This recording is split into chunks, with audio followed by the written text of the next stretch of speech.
ঈদ মানেই নতুন পোশাক, আনন্দ, উৎসব।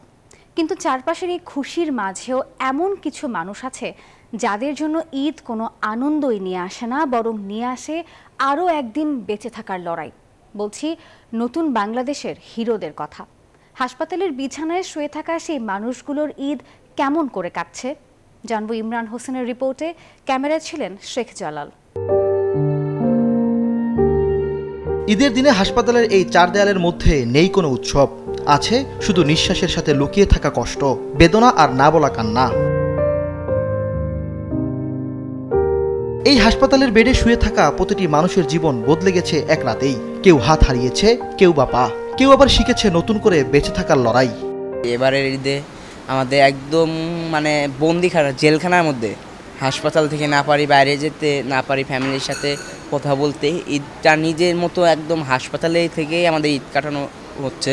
ছোট ছোট ফাউন্ডেশন আছে না ভাই, যারা মনে করেন এই দেখেন রাস্তার পথচারী, এই যেমন ধরেন পাগল, ইমি, ওনাদেরকে কিছু কিছু ডোনেশন করে না, তো ওনারা পরে ঠিক আছে আমাদেরকে মনে করেন একটা করে পাঞ্জাবি গিফট করে গেছে। আল্লাহ পাক যদি চাইতো তাহলে তো বাড়ি ঈদ করতে পারতাম, আল্লাহ পাক চায় নাই, তাই এখন হসপিটালে করতে আসি। তবে কষ্ট লাগতেছে মা বাবার জন্য, যে প্রতি বছর মা বাবা ভাই বোন নিয়ে ঈদ করি, এবার তার ব্যতিক্রম। ঈদের নতুন পোশাক কিংবা নতুন জুতা, এসব কিছুই নেই তাদের জন্য।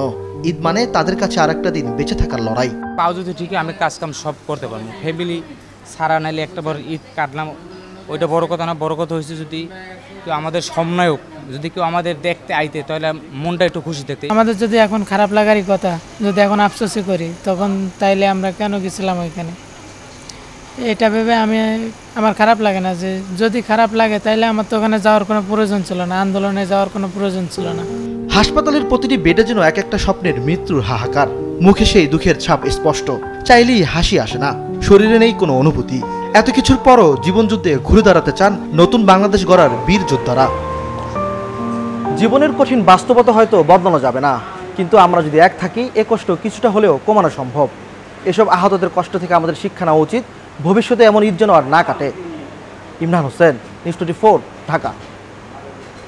ওয়ালটন আবারও মিলিনিয়ার অফারে ওয়ালটন ফ্রিজ কিনে আপনিও হয়ে যেতে পারেন মিলিয়নিয়ার।